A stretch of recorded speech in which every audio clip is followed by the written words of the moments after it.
Hey guys, welcome back to Medical Coding with Blue. Today's episode is all about how to maintain your skills as a medical coder while you're out looking for your first job. If you are brand new to my channel, welcome. I am Blue, I'm a medical coder. Okay, so you may have heard that it takes a minute to get a job when you are looking for your first job in medical coding. For some people, it is just a few weeks. For others, it is a few months. So how do you keep from losing everything that you've learned in the meantime? Well, let's talk about this today. So when you have completed your program, you've gotten your certification, and now you're out in the real world looking for a job, and maybe you're not working right now. If you're not working and you're looking for a job in medical coding, or maybe you're trying to start off in billing or prior authorizations or risk adjustment, you want to keep working on your workbooks. If you got workbooks while you were in school, continue to go over those exercises that you know you struggled on while you were in school. Because just because you've completed the program doesn't mean that you've learned everything that you possibly need to know about medical coding. You learned a fraction. When you're in the real world, you'll understand what I mean. I felt like when I completed my program and I got my first job, and my first job was at the Cancer Therapy Research Center. It was you got thrown into the deep end of the pool, because I felt like maybe a quarter of what I needed to learn, I learned in school. The rest of it was like hands-on. So when you think about the enormity of what we do, a quarter is a very small amount. So what I recommend is still working on your workbooks. If like I said, when you're in school and they give you workbooks or worksheets to work on, you need to continue with those and make it any variety of specialties, any variety of settings. So that way you don't kind of like pigeonhole yourself into just one type of coding. Okay, you want to be able to, like specialty wise, you want to make sure that you have a broad range whenever you are studying. And I do recommend sites like justcoding.com. Justcoding.com has a free subscription side. They also have a paid subscription side, which allows you access to more of their wonderful content. This is not an ad for Just Coding, but I will say this. With Just Coding, on their free subscription, they do have a like 5-question quizzes on diagnosis coding, procedure coding for outpatient and for inpatient. So this is a very valuable resource for medical coders, and it is free. Not only that, you have access to some of the other information that they have available on that website. You know, it's very nice that they have this, because any resource that we can get as medical coders to help us to get better is a very good thing, because this field is expensive. When you think about membership costs and continuing education unit costs and things like that, it does get very expensive. So when you have an opportunity to find websites like justcoding.com, that is a wonderful thing to use. And of course, when you take these quizzes, they will give you the correct answer or tell you, what you got wrong. So it is really a lot of fun. The first time I discovered it, I went hog wild, and I was like doing a bunch of those quizzes because it was so much fun, and it was giving me more practice with the book. So that is an option for you. If medical terminology was one of your little hard things that you had while you were in school, by all means, this is the best time for you to continue to study your medical terminology, because when you are getting those assessments for these jobs, they will test you sometimes on medical terminology. Sometimes it's just like prefixes, suffixes, and root words, and other times it's whole words that you're going to have to like look up or try to answer. What do they mean, right? So keep that in mind. And just because you're not in school doesn't mean that stuff goes away. So there is that. And doing this on a consistent basis, you don't have to do it every day. Especially if you're working in another job right at the moment, you can do this on the weekends, you can do this, a couple times a week, but you need to be consistent with it. You need to be consistent with still studying. And whether it is just reading the diagnosis guidelines, or, going through your manuals, if you still have your manuals, that is very important, because looking at the book, and even if it is a 2020 version, that's fine. Yes, there was some updates in the CPT, namely with the E&M, right? But there's other things in the CPT manual that you can still use and look at. If you've gone through, if you have the professional edition, the AMA professional edition for CPT, obviously there's lots of really good information in there, like anatomy plates and such. And they also have the indexes, or the appendixes rather.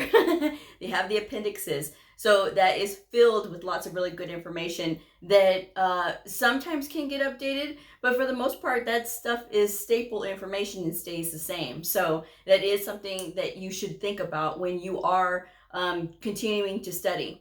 But make it so where you are doing this on a consistent basis, where you're continuing to study, where maybe if you want to buy a book for a workbook, I do recommend some of them in the description box below. They are Amazon affiliate links. You don't have to click on the link because I may get a commission if you do.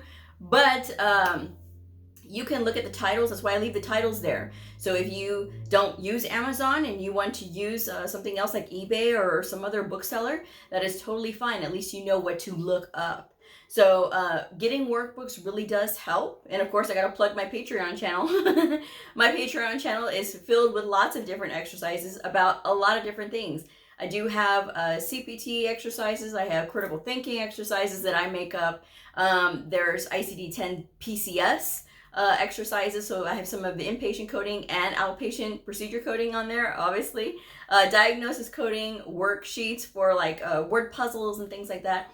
So to help you with medical terminology. So there's lots of really good information on there. Plus, as I find resources, some I do share here on YouTube, but there's a lot of them that I do share on my Patreon channel, because this is a more smaller, intimate audience that I have on my Patreon channel. And Patreon, if you don't know, is a lot like YouTube, where, I mean, I do videos, and there's no commercials. You don't have to worry about commercials if commercials is not your thing.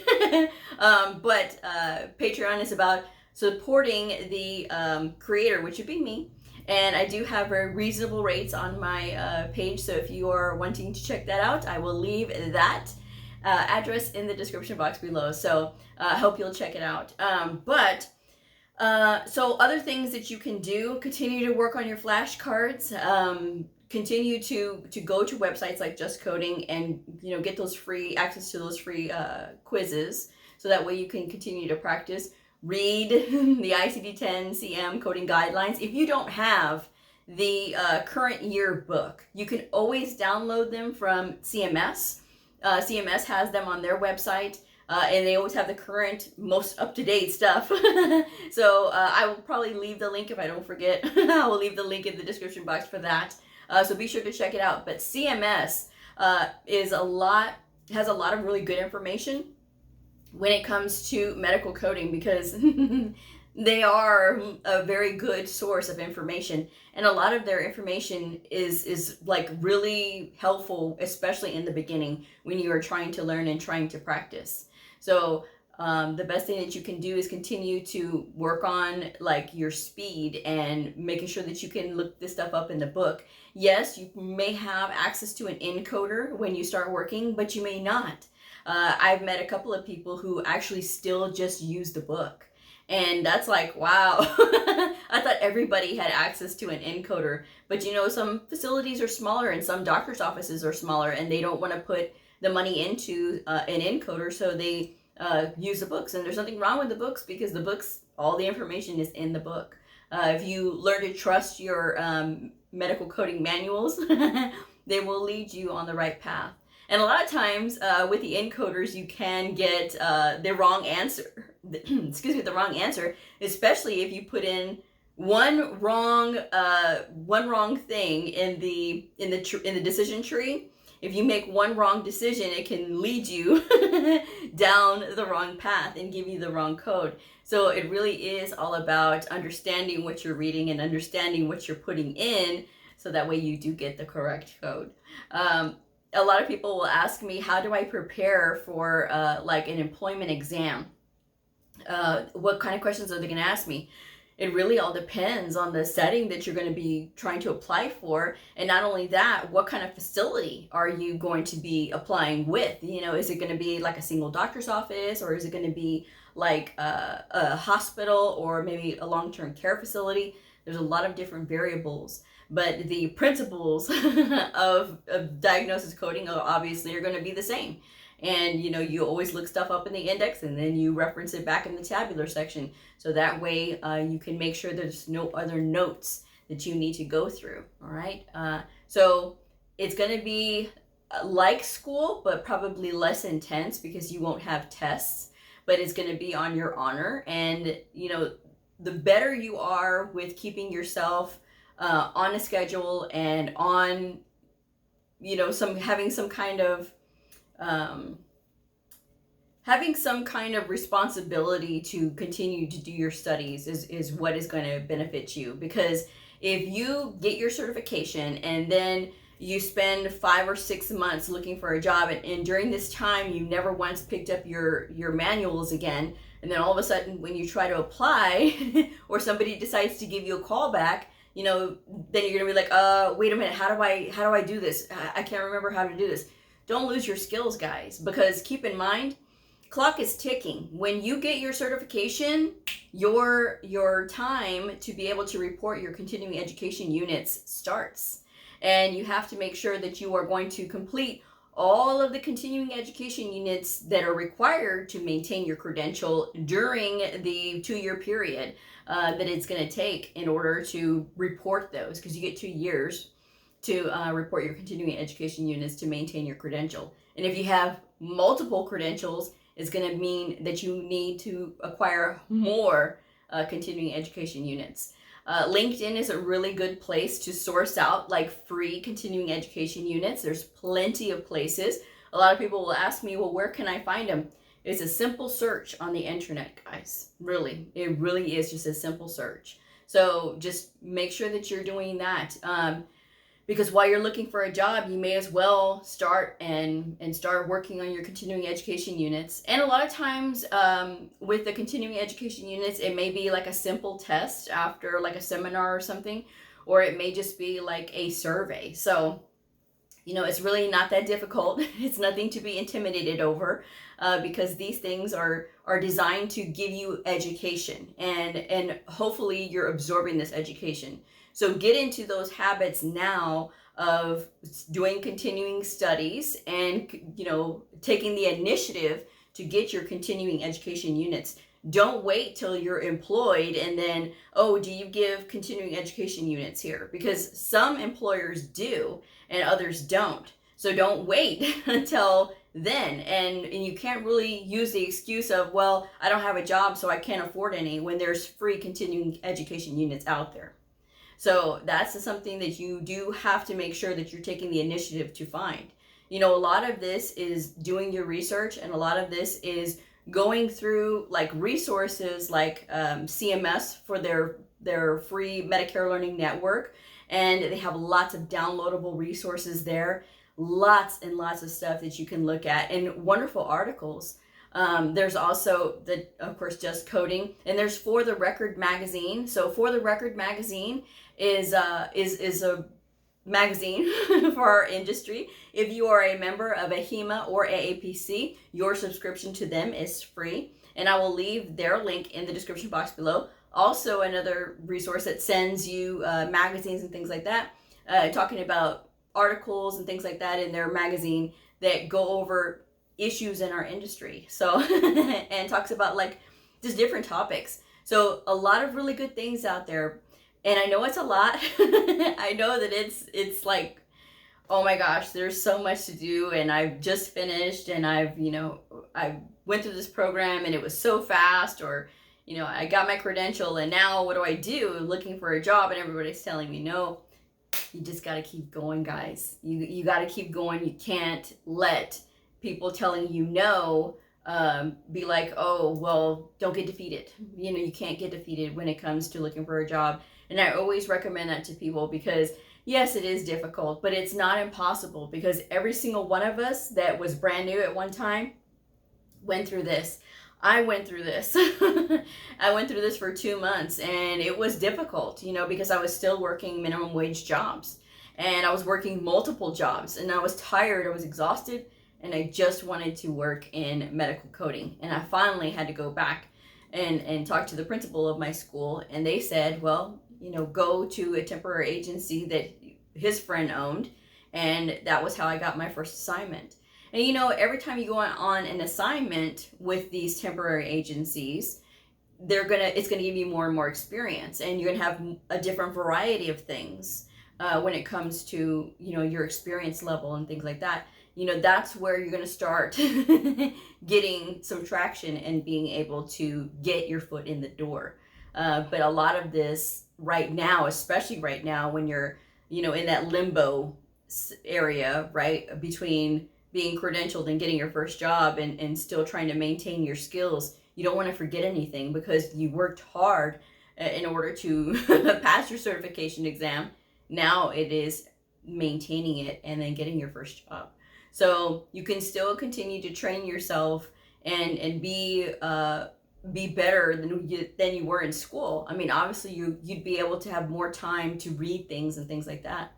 And if you're tired of reading, if you're tired of studying, this is something that you have to get used to. This is not ever going to stop. I mean, when you get done with your program and you've gotten your certification, you're not home free. This is a committed lifelong learning profession. This is not where I got my certification and I'm done. These certifications are living, living, and they require continuing education units. So continuing to study is, while it is a simple answer, it is literally what you have to do. And a lot of times when people are thinking, oh, there's got to be a shortcut, there's got to be a better way. No, that's literally what you got to do. Take the time, take a few hours on a weekend and work through some work problems, whatever, in your workbook, and or go through and do the plain diagnosis coding. And you know, a lot of times people will scoff at just diagnosis coding, but you really have to get really good with diagnosis coding before you can upgrade into these op notes. Because a lot of times people just want to do op note coding. If you haven't gotten your diagnosis coding down right, it's going to be harder for you when you're looking at these op notes. So that's another thing that you have to kind of work through. So don't think of, well, I don't like to do E&M, I don't like to do procedure coding, I only like to do diagnosis coding. You're going to limit yourself, and you're going to limit the things that you're going to be able to do in your career field when you do that. So it is my strong recommendation that you don't do that. The more something scares you, the more you should run at it with, you know, both hands and be able to tackle that challenge. You know, that's what you want to do. Challenge yourself and meet it head on, so that way that it doesn't always hold you back. Because if you're always going to be scared and worried and, oh, I can't do this, guys, don't tell yourself that you can't. That's the thing. It's like, why would you say that you can't? I can't. You've never done it before, right? In the real world. You've never been a coder, or you've maybe never even been exposed to the field. So how can you say that you can't do it? Right? Doesn't make sense. Well, it scares me, Blue, because it's brand new. It is brand new. It is a brand new field to you, or, you know, you've never done it before, whatever the case may be. Of course it's scary. It's exhilarating.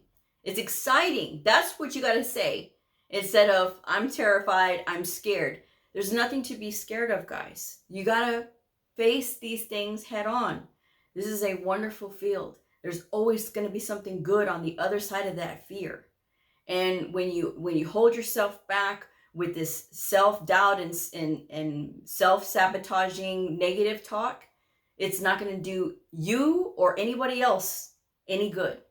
You have so much potential. Each one of you has so much potential, and there's untapped potential just by you holding yourself back saying, I can't do this.